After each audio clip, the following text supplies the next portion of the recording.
Penguin Random House Audio presents The American Daughters, a Novel by Maurice Carlos Ruffin. Read for you by Lynnette R. Freeman.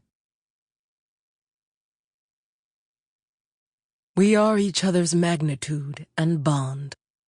Gwendolyn Brooks. Love is contraband in hell, 'cause love is an acid that eats away bars. Assata Shakur. Once you really know yourself, can't nobody tell you nothing about you. Megan Thee Stallion.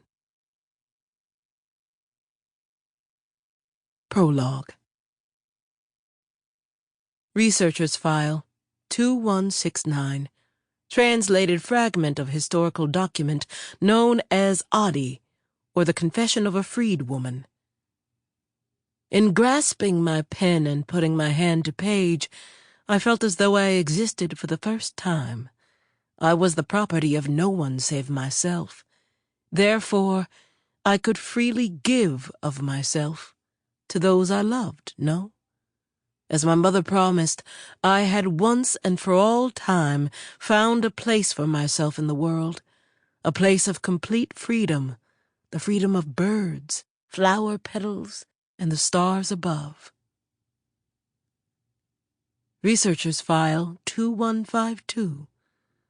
Conversation Transcript re The American Daughters. See, people kept asking me if Adi's was a true story. I never lied now. I admitted the work I did to fill in the gaps and complete the narrative. By this time, the book had been reprinted twice. I played down my involvement because I never wanted the hoopla to be about me. It was her story, you feel me? That couldn't last. I see that now. Try as I might to stay out of the way, I was involved in ways I didn't understand. See, they were trying to tell me the story was just fiction from back in the day. But I knew in my heart Adi was real. Have you read Confession? Yes, I'm talking about Adi's diary. No? That's your loss. You ever do read it, you'll see she practically glows from the page. Next thing I know, someone showed up saying they had some of her hair and wanted to test mine. I let them. It was a match. Now ain't that something? That changed everything. Everything. Jackson Melia Singleman, 1975 to 2019. March 26th, 2017, at Petrie House, Connecticut. Chapter 1. Of all the tiresome habits of men, what drove Adi, known here as Antoinette Marianne Dumarche, to her wits' end was their impulse to expand the pettiest of their lives' moments to epic proportions. Such men exalted minor disagreements to the level of legend, delivering a coup de grace to the jaw of a Yankee 3 times their size. Of course, none of these meager men had a good trade. They were all captains of industry, each of them, but the barons of Holland and New York would soon eclipse their fortunes. Such men never encountered a bird pecking for sustenance, no. The creature was always a wolf at the door, its teeth eager to rip the tendons from a man's throat. Of course, this was the basement into which Adi's life had fallen. In the high-ceilinged dining room of her self-proclaimed father, John Dumarche's Vieux Carré townhouse, she imagined how recollections of the night might be transformed in the retelling, if any of them survived. It was early still, but the men were already several sheets to the wind. A spittoon lay rolling on its side. There was a scattering of empty brown bottles, and a filthy apron was draped on the kitchen doorknob. Hers, or Lenore's, or another's. Adi wasn't sure.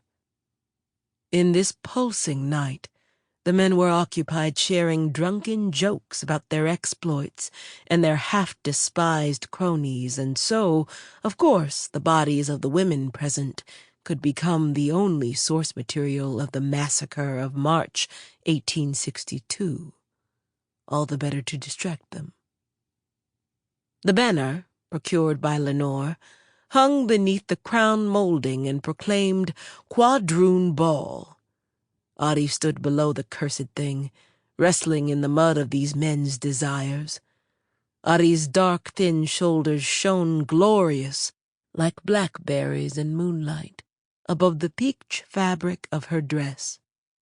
Quadroon Ball evoked visions of grandeur, of wealthy, powerful, refined men engaging in light scandal out of view of their pale, dismissive wives back on their slave labor camps, also called plantations. This was no ballroom, though it might countenance a schottisch or Viennese waltz. She imagined that these facts wouldn't matter, that there would be a false version of her in the retelling. By this reliance on mythology and nostalgia, she imagined the men desired to burnish their self-regard. After they won the war, this night was meant to become a part of their origin, proof of their mastery of the world. But now these men, round-bellied, wall-eyed, and gasping, were too distraught for the fiction to hold true. The redness of Dumarche's face stood out even at 20 paces. He wanted something, wine or bread and cheese, or her. She removed the wooden box from the sleeve of fabric at her waist. She ran her finger along the engraved ivory top, a cameo of Napoleon at battle. She opened it, pinched snuff into the plane between her thumb and forefinger, and inhaled the material into her nose.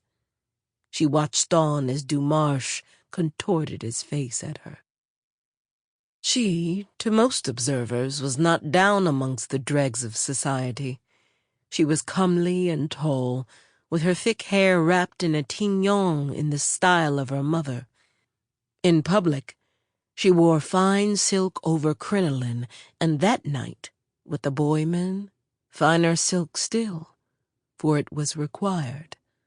Her governess, God rest her, Mrs. Orson, had taught her penmanship and the appropriate placement of weighty silver utensils, the most grandiloquent French, the deepest curtsy. Audie had played Chopin blindfolded in that very parlor. New Orleans was at that time at war with itself, as always. It was the core of the South, wealthiest, worldliest, and most in love with its own beauty. A wealth and beauty carried, of course, upon the haunches of people like Audie. Dumarche glared at her. She withheld the disgust she felt from reaching her face and looked up at the grandfather clock, thinking, one more tick-tock of the clock on the last night of her life. Soon she would join her mother. 10 years earlier, she had been riding in the back of a long cart, lying against her mother's breast. There were other people, too, whom she had never fully forgotten. A boy with large eyes who played with his toes and poked his tongue out at her. It had been a long trip, days from a place called Constancia that she would never fully remember. The woman next to her mother, with skin like riverbank clay, craned her neck to look past others. Her neck had scars like vines. "It won't be long now," Audie's mother, Sanite, said. "Woman, how you know?" a man said. "Not like you from here." The women and children were tied to each other, but the men's hands were tied together so tight that the flesh of the downside of the man's palms was purple. "Ain't no stream wide as that," she said. "I've been here before. The last time someone sold me down the river, before I escaped." "You ran away?"